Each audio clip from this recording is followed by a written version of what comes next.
We often think of our legs as our foundation, but it truly starts with our feet.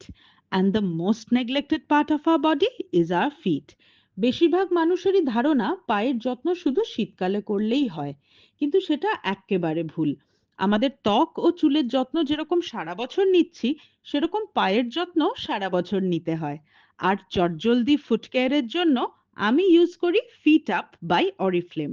এই fit up ক্রিমগুলো খুবই light texture and easy to use. I use Feet Up Comfort with natural avocado and aloe vera overnight moisturizing cream. এছাড়াও Fit Up comfort with eucalyptus and shea butter এবং Fit Up advanced with mineral ব্লেন্ডেও available রয়েছে। প্রত্যেকদিন শুতে যাওয়ার আগে just 5 minute massage and ব্যাস my foot care is done. নিজেকে যত্নে রাখার এরকম ছোট ছোট ডেলি টিপস জানতে হলে ফেসবুকে follow my page glam up. আমাকে কন্ট্যাক্ট করার জন্য তোমরা ডিরেক্টলি ইনবক্সও করতে পারো। ভালো থেকো।